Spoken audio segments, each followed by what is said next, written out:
नमस्कार दोस्तों।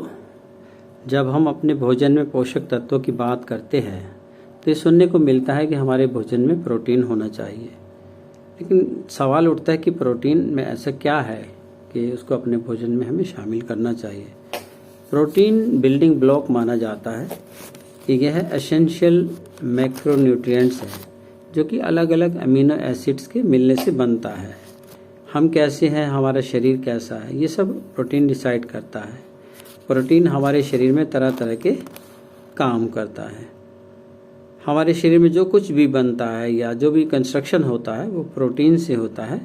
चाहे वो बाल हो, नाखून हो, मसल्स हो, खून हो, बोन्स हो, सबको बनाने की जिम्मेदारी प्रोटीन की होती है। इसीलिए इसको बिल्डिंग ब्लॉक कहा जाता है। हमारे बॉडी की शेप, उसका साइज, उसकी स्ट्रेंथ, ये सब प्रोटीन पर निर्भर करते हैं।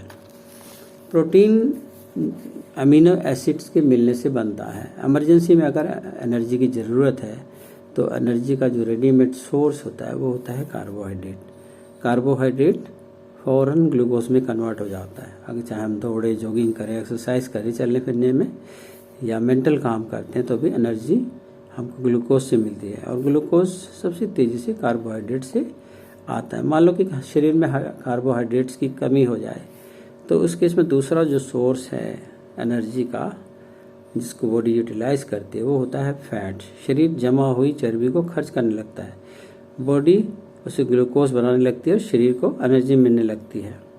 मान लो शरीर में फैट की भी कमी हो जाए तो बॉडी क्या करेगी, जो प्रोटीन है जो बॉडी में स्टोर होता है प्रोटीन, उसको ग्लूकोज में कन्वर्ट करती है और प्रोटीन को यूटिलाइज करती है। प्रोटीन का जो अगला काम होता है एनर्जी देने के साथ साथ मसल्स बिल्डिंग का। जब हम वेट लॉस करते हैं तो उस दौरान प्रोटीन मसल मास को लॉस होने से बचाता है। मसल्स का साइज, शेप, उसकी ताकत को बढ़ाता है।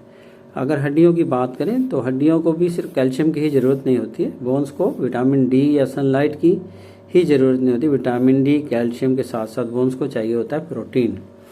और प्रोटीन, कैल्शियम और विटामिन डी और साथ में एक्सरसाइज, ये चार चीज़ें अगर मिल जाती हैं तो हम ऑस्टियोपोरोसिस नाम की एक बीमारी होती है जिसमें फ्रैक्चर होने के चांसेस बहुत ज़्यादा होते हैं, उससे हम बच जाते हैं। इससे अगला काम जो होता है प्रोटीन का वो है immunity enhancement. Immunity protein intake पर डिपेंड करती है। प्रोटीन अमीनो एसिड से बनते हैं और amino acids T cells, B cells और एंटीबॉडीज़ का निर्माण करते हैं जो कि हमारे इम्यून सिस्टम का आधार है। इम्यून सिस्टम अगर मजबूत है तो हम किसी भी इन्फेक्शन से लड़ने में कामयाब रहते हैं। इसके अलावा होता है प्रोटीन लेने से क्रेविंग्स नहीं होती हैं। क्रेविंग्स और भूख दोनों अलग अलग बातें हैं। भूख का मतलब होता है कि हमारे शरीर को खाने की ज़रूरत है और क्रेविंग का संबंध पेट से नहीं होता बल्कि दिमाग से होता है। हमने फ्रिज खोला, देखा मिठाई के 2 डिब्बे पड़े हैं। डिब्बे खोले तो उसमें देखा एक डिब्बा काजू कतली का है और एक मोतीचूर के लड्डू का है। तो हम क्या करेंगे, जो भी डिब्बा खुलेगा उसमें से 2 पीस निकाल के और चट कर जाते हैं। ये वास्तव में क्रेविंग होती है। अगर हमारी डाइट में प्रोटीन पर्याप्त मात्रा में हो तो इस तरह की जो क्रेविंग्स होती हैं, जो खाने की बार बार ललक होती है, इसको रोका जा सकता है। प्रोटीन वाला भोजन लेने से हमारी भूख शांत रहती है। क्रेविंग्स होने से जो उल्टी सीधी चीज़ें हम खा लेते हैं तो उनसे हम बच जाते हैं। और उल्टी सीधी चीज़ें खाने से क्या कैलोरीज बढ़ती हैं और उससे हमारा शरीर का वजन भी बढ़ता है। इस तरीके से प्रोटीन वाला भोजन जो हमारे जो वेट मैनेजमेंट करने में भी मददगार रहता है। अब बात कर लेते हैं बर्निंग फैट की। अगर प्रोटीन जो है मेटाबॉलिज्म को बूस्ट करता है। मेटाबॉलिज्म क्या होता है, कैलोरी को बर्न करने का रेट। जिस रेट से कैलोरी बर्न होती है उसी को मेटाबॉलिक रेट कहा जाता है। मेटाबॉलिज्म फास्ट है तो कैलोरी फास्ट बर्न होगी और अगर मेटाबॉलिज्म स्लो है तो कैलोरी धीरे धीरे बर्न होगी। स्लो मेटाबॉलिज्म का मतलब है मोटापा और फास्ट मेटाबॉलिज्म होगा तो अननेसेसरी मोटापा नहीं आएगा। प्रोटीन मेटाबॉलिज्म को तेज करता है। मान लो आराम की अवस्था में भी ज़्यादा कैलोरी बर्न होती है अगर हम प्रोटीन का खाना लेते हैं। हार्ट की हेल्थ के लिए भी प्रोटीन बहुत ही ज़रूरी होता है। ब्लड प्रेशर में और जो एलडीएल का लेवल है उसको नियंत्रित रखने में प्रोटीन वाला भोजन मददगार होता है। हार्ट डिसीजेस का रिस्क भी इससे नीचे रहता है। चोट लग जाए या कट जाए, कोई इंजरी हो जाए, तो उस केस में भी प्रोटीन जो है बड़ी मदद करती है। प्रोटीन को इसीलिए बिल्डिंग ब्लॉक्स कहा जाता है। अगर हम प्रोटीन सही मात्रा में लेते हैं तो जख्म जल्दी भर जाएगा, जो स्वेलिंग है, जो सूजन है, जो इन्फ्लेमेशन है, वो भी जल्दी कम हो जाएगी। अब न्यूट्रिशन, जो न्यूट्रिएंट्स होते हैं, जो पोषक तत्व होते हैं, वो ब्लड के अंदर घूमते रहते हैं, खून की धमनियों में, और इसके अंदर प्रोटीन भी होता है। जो प्रोटीन है नलियों में मूव करता रहता है और वो अपने साथ में विटामिन्स, मिनरल्स, शुगर, कोलेस्ट्रॉल और ऑक्सीजन को भी लेकर चलता है। ये आयरन को भी स्टोर करके चलता है। न्यूट्रिएंट्स को यहाँ से वहाँ पहुँचाने में प्रोटीन मददगार होता है। जो भी हम नाश्ता लेते हैं उसमें हर्बल प्रोटीन होना चाहिए, जो कि आसानी से डाइजेस्ट हो जाता है। एक समय में हमें 30 ग्राम से ज़्यादा प्रोटीन नहीं लेना चाहिए, ऐसा डॉक्टर्स का कहना है। दिन भर बॉडी वेट और हमारी एक्टिविटीज़ के हिसाब से 1 से 1.5 ग्राम पर केजी ऑफ बॉडी वेट के हिसाब से हमें प्रोटीन की अपने भोजन में ज़रूरत होती है। साथ साथ जो हमारा भोजन है वो भी एक बैलेंस्ड डाइट होनी चाहिए। उसमें 40% कार्बोहाइड्रेट्स होने चाहिए, 30% प्रोटीन होना चाहिए, 30% फैट होना चाहिए, साथ में फाइबर भी होने चाहिए। अब प्रोटीन के जो सोर्स हैं, अगर हम नॉन वेज की बात करें तो नंबर 1 पर आता है मछली, नंबर 2 पर आता है अंडा और नंबर 3 पर आता है रेड मीट। ऐसे ही वेजिटेबल्स हैं, दही है, पनीर है, बीन्स हैं, दालें हैं, सोयाबीन है, इनमें भी प्रोटीन अच्छी मात्रा में होता है। जैसे प्लांट बेस्ड प्रोटीन जो होता है वो हमेशा सबसे अच्छा माना गया है। प्रोटीन बहुत ही इम्पोर्टेंट है।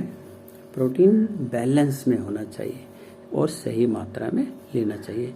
प्रोटीन का जो सोर्स है वो भी हर्बल होना चाहिए, सोर्स अच्छा होना चाहिए। प्लांट बेस्ड प्रोटीन इसलिए बेस्ट माना जाता है। अच्छी सेहत के लिए साथ साथ 7 से 8 घंटे की साउंड स्लीप भी बहुत ज़रूरी है।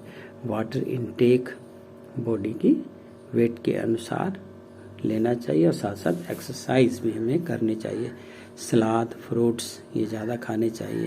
प्रोसेस फूड को हमें बंद कर देना चाहिए। पैक्ड फूड, जो डिब्बा बंद चीज़ें होती हैं, वो हमें नहीं खानी चाहिए। अब ये प्रोटीन की कमी से क्या होता है, थकान रहती है, सुस्ती रहती है, आलस रहता है, एनर्जी लेवल डाउन रहता है, नाखून कमज़ोर, बाल झड़ने लगते हैं, चोट लग जाए तो जख्म नहीं भरते, मांसपेशियों जोड़ों में दर्द होने लगता है, बार बार सर्दी जुकाम हमारे ऊपर हावी हो जाता है। तो अगर हम प्रोटीन सही मात्रा में, अच्छी क्वालिटी का अगर प्रोटीन अपने भोजन में हम शामिल करें और सही मात्रा में करें तो हमारे शरीर को बहुत सारे फ़ायदे होते हैं। जैसे कि एनर्जी लेवल हमारा बढ़ने लगता है। ज़रा सा चलने पर अगर हमें पहले थकान हो जाती थी तो थकान नहीं होगी, थकान कम होगी। जीना चढ़ने पर अगर हमारा सांस फूलता था तो सांस नहीं फूलेगी। नेल्स अच्छी तरह ग्रो करेंगे, बाल हमारे सुंदर और लंबे घने हो जाएंगे, मसल्स बनने लगेंगी, बोन्स की रिपेयर होने लगती है, स्किन कॉम्प्लेक्शन बढ़ता है। अगर दर्द है, स्वेलिंग है, इन्फ्लेमेशन है तो वो भी कम होगा। शरीर की टूट फूट की रिपेयर भी होती है, साथ में जख्म भी जल्दी भर जाते हैं। अगर प्रोटीन कम होता है तो उसे हीमोग्लोबिन होता है जैसे खून में, उसमें हीमो जो है वो एक आयरन का कंपाउंड है और ग्लोबिन प्रोटीन है। इस प्रोटीन की कमी से एनीमिया रोग हो जाता है। खून बनाने वाले सेल्स के लिए भी प्रोटीन बहुत ज़रूरी होता है। खून की कमी से ब्लड प्रेशर पर प्रभाव पड़ता है, हृदय संबंधी रोग होने की संभावना रहती है। प्रोटीन की कमी से लीवर के भी गंभीर नुकसान हो सकता है।